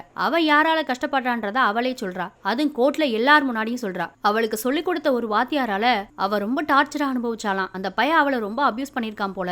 ஆனா அதை அவளால வெளியே சொல்லவும் முடியலையா. அதை சகிச்சுக்கிட்டே பாவம் பல வருஷமா இருந்திருக்கா. அப்படிதான் காலேஜ்ல இவங்க 2 பேருமே சந்திச்சிருந்திருக்காங்க. இவங்க 2 பேருமே ஆண்களால துன்புறுத்தப்பட்டதுனால இவங்க 2 பேருக்குள்ள ஒரு நல்ல ஃப்ரெண்ட்ஷிப் வளர ஆரம்பிச்சிருக்கு. அப்படியே ஹாஸ்டல் காலேஜ்னு நல்ல ஜாலியா ஃப்ரெண்டா பழகிருக்காங்க. இந்த 2 பொண்ணுங்களோட எண்ணமே ஆண் வர்க்கமே வேண்டாம், இந்த சமூகமே வேண்டாம், இங்க இருந்து எப்படியாவது வெளிநாட்டுக்கு போய் படிச்சு செட்டில் ஆகும், கல்யாணம் குழந்தை குட்டி இப்படி எதுவுமே வேண்டான்ற அந்த எண்ணம் தான் இவங்களுக்குள்ள இருந்துக்கு. அந்த ஒரு முடிவுல தான் அந்த 2 பொண்ணுங்களுமே இருந்திருக்காங்க. அதுக்காக இந்த கல்யாணத்தை பயன்படுத்திக்கிட்டோன்னு சகாதேவனோட பொண்டாட்டி சொல்றா. எதுக்குன்னு பார்த்தா கல்யாணம் பண்ணி கொடுக்கும் போது அப்பா 100 சவரன் நகை போடுவார்னு இந்த பொண்ணுக்கு முன்னாடியே தெரிஞ்சிருக்கு. கல்யாணம் முடிஞ்சதும் எப்படியாவது அந்த 100 சவரனை எடுத்துக்கிட்டு ஃப்ரெண்டோட நெதர்லாந்துக்கு போய் படிக்கலாம், அங்கேயே செட்டில் ஆயிடலாம்னு நினைச்சிருக்கா. அதுக்கு தான் இவ்ளோ சீனையும் கிரியேட் பண்ணிருக்கா. அந்த இடத்துல எல்லாருமே இருப்பாங்க. நம்ம சகாதேவனோட குடும்பமும் இருக்கும், அவன் பொண்டாட்டி குடும்பமும் இருக்கு. இந்த பொண்ணு சொல்ற எல்லாத்தையும் கேட்டு அப்பா அம்மாவே ஆடி போயிடுவாங்க. அப்புறம் இந்த பொண்ணு வாக்குமூலம் கொடுத்ததுக்கு அப்புறமா ஜட்ஜி நம்ம சகாதேவன் கிட்ட கேட்பாரு, உங்களோட ஒப்பீனியன் என்னன்னு. அப்புறம் நம்ம ஹீரோ பேச ஆரம்பிப்பான். இந்த 2 பொண்ணுங்களும் கனவு கண்டது, வெளிநாடு போய் படிக்கணும்னு ஆசைப்பட்டது, அவங்களுக்கு பிடிச்ச மாதிரி அவங்க வாழ்க்கையை வாழணும்னு ஆசைப்பட்டதுல எந்த ஒரு தப்புமே இல்ல. ஆனா இதுக்காக எந்த ஒரு தப்புமே பண்ணாத என்ன பலிகட ஆக்குனதான் பெரிய தப்பு. அந்த பொண்ணு நைனாவுக்கு நான் எப்பவுமே தேவைப்படல, அதனால இனி எனக்கும் அந்த பொண்ணு வேண்டான்னு சொல்லிடுறான். 498A domestic violence. இந்த கேஸ போடுறதுக்கு முன்னாடி அந்த பொண்ணும் அவளோட குடும்பமும் ஒரு தடவையாவது யோசிச்சு பார்த்திருக்கலாம், ஏன் வீட்லயும் பொண்ணுங்க இருக்காங்கன்றத. பொண்ணுங்களோட பாதுகாப்புக்காக தான் இந்த சட்டத்தை உருவாக்கி இருக்கீங்க. டிவோர்ஸ் ஆனா பொண்ணுக்கு பையனோட சொத்துல இருந்து 50% ஷேர் போகணும், மாசம் மாசம் ஜீவனாம்சம் கொடுக்கணும். இது எல்லாமே ஆண்களால பாதிக்கப்படுற பெண்களுக்கு தானே போய் சேரணும். அதுக்கு தானே இந்த சட்டத்தையே உருவாக்கி இருக்கீங்க. ஆனா நைனா மாதிரியான சில பெண்களால என்ன மாதிரியான நிறைய பசங்க கஷ்டப்படுறாங்கன்னு சொல்லுவான். பொதுவா கல்யாணம் ஆனதுக்கு அப்புறமா இந்தியால 45,000 பெண்கள் சூசைட் பண்ணிக்கிறாங்களாமா. அது பெரிய நம்பர் தான். ஆனா அதை விட டபுள் மடங்கு கல்யாணம் ஆனதுக்கு அப்புறமா ஆண்கள் தான் சூசைட் பண்ணிக்கிறாங்களாம். மாப்பிள்ளை வீட்ல இருந்து வரதட்சணை கேட்டா தப்பு, ஆனா பொண்ணு கழுத்து நிறைய நகை போட்டு வந்திருந்தா அதை மட்டும் ஏன் யாருமே கேள்வி கேட்க மாட்டீங்கன்னு அடுக்கடுக்கா கோர்ட்ல நிறைய கேள்வி கேட்பான். அவன் கேட்கிற எல்லாமே நியாயமா தான் இருக்கு. ஒரு சட்டம், ஒரே ஒரு சட்டம் 498A பெண்கள் பாதிக்கப்படக்கூடாதுன்றதுக்காக, குடும்ப வன்முறையில இருந்து அவங்களை காப்பாத்தணும்ன்றதுக்காக அரசாங்கம் அந்த சட்டத்தை உருவாக்கி இருக்கு. ஆனா அந்த சட்டத்தை பயன்படுத்தியே நிறைய பெண்கள் எப்படி ஆண்களை கொடுமைப்படுத்துறாங்கன்றத அந்த இடத்துல புட்டு புட்டு வைப்பான். அதைத்தானே இந்த படத்துல முழுசா நமக்கு காட்டியிருக்காங்க. அடுத்து நம்ம ஹீரோ சொல்றது ஒரே ஒரு விஷயம் தான், காலத்துக்கும் வாழ்க்கை முறைக்கும் ஏத்த மாதிரி சட்டமும் மாறிக்கிட்டே இருக்கணும். ஒரு சட்டம் பொண்ணுங்களுக்கு மட்டும் இந்த அளவுக்கு பெனிஃபிட்டா இருக்கே தவிர அதுல ஆண்களுக்கு எந்த ஒரு பெனிஃபிட்டும் இல்ல. அதைத்தான் அவன் அந்த இடத்துல சொல்றான். அடுத்ததா எப்படியாவது இந்த பொண்ணுக்கும் எனக்கும் மியூச்சுவலா டிவோர்ஸ் வாங்கி கொடுத்துருங்க, என்னோட வாழ்க்கையை நான் பார்த்துட்டு போயிடுன்னு சொல்லிடுவாங்க. இப்ப இவனுக்கு சாதகமா தான் தீர்ப்பும் வரும். அடுத்து டிவோர்ஸுக்கு அப்ளை பண்ணுங்க, மியூச்சுவலாவே டிவோர்ஸ் வாங்கி கொடுத்துறேன்னு ஜட்ஜும் சொல்லிடுறாரு. அடுத்து எல்லாரும் அந்த கோர்ட்டை விட்டு கிளம்பி போயிருவாங்க. நம்ம சகாதேவன் வெளியே போறதுக்கு முன்னாடி எதிர்த்தரப்பு பெரிய வக்கீல் இருக்காரு இல்லையா, அவரு இவன் கிட்ட மன்னிப்பு கேட்பாரு. என் வாழ்க்கையிலே நான் ஒரு தப்பான கேஸ் எடுத்து வாதாடிட்டேன்பா, என்ன மன்னிச்சிடு. ஏன் சொல்றேன்னா நானும் ஒரு பையனுக்கு அப்பாதான்னு சொல்லிட்டு போவாரு. இவன் வெளியே வந்ததும் வக்கீலமா வரும். என்ன உனக்கு சாதகமா தீர்ப்பெல்லாம் வந்துருச்சு, ஜாலி தானேன்னு கேட்டதும் ஆமாங்க நிம்மதியா இருக்கேன், இனிமே என்னோட வாழ்க்கைய மறுபடியும் ஆரம்பிக்க போறேன்னு சொல்லிட்டு இருப்பான். அந்த பக்கம் ஒரு லேடி கத்துற சத்தம் கேட்கும். இரியா, உன்னை சும்மா விட மாட்டேயா, உன் தலையில இருக்க தொப்பியை இறக்காம விட மாட்டேன், உன்னை உள்ளத்தல்லாம விட மாட்டேன்னு ஒரு அம்மா புருஷன்கிட்ட சண்டை போட்டுட்டு போறத நம்ம காட்டுவாங்க. அது யாருன்னு பார்த்தா இந்த படத்தோட ஸ்டார்டிங்ல நம்ம பார்த்தோம் இல்லையா, ஒரு போலீஸ் ஸ்டேஷன் CI அவர் தான். என்ன சார் இங்க என்ன பண்றீங்க, நம்ம ஹீரோ அவரை பார்த்து விசாரிச்சா, அட போயா நீயும் உன் கதையும், ஓ மேல பாவப்பட்டு உன் கதையை போய் வீட்டுல பொண்டாட்டிக்கிட்டு சொன்னேன், அவளும் நல்லா தான் கேட்டா அந்த கதைய. அடுத்து இந்த 498A என்னங்கன்னு கேட்டா, அதை நான் கொஞ்சம் விளக்கமா தான் சொன்னேன் பாரு, அவ ஏன் மேல 4 கேஸ போட்டு வச்சுட்டா, இப்ப நான் கோர்ட்டு கேஸ்னு அலைய போறேன்னு சொல்லிட்டு போவாரு. அப்புறம் அந்த கோர்ட்ல இருந்து ரொம்ப சந்தோஷத்தோட கீழே இறங்கி வருவான். இவனுக்காக அப்பா அம்மா ஃப்ரெண்ட்ஸ் எல்லாம் வெயிட் பண்ணுவாங்க. அவனோட வாழ்க்கையை விட்ட இடத்துல இருந்து ஆரம்பிக்கிறதுக்காக அவங்களுடைய சந்தோஷமா கிளம்பி போறான். அப்படியே அதே சந்தோஷத்தோட இந்த படத்தையும் நல்லபடியா முடிச்சிட்டாங்க. படம் சூப்பரா இருந்ததுல உங்களுக்கு இந்த படம் எந்த அளவுக்கு பிடிச்சிருக்குன்றத மறக்காம கமெண்ட் சொல்லுங்க. அப்படியே போற போக்குல ஒரு லைக்கையும் தட்டி விட்டுருங்க. அப்பதான் உங்களுக்கு பிடிச்ச இந்த படம் இன்னும் நிறைய பேரை சென்றடையும். தேங்க்யூ.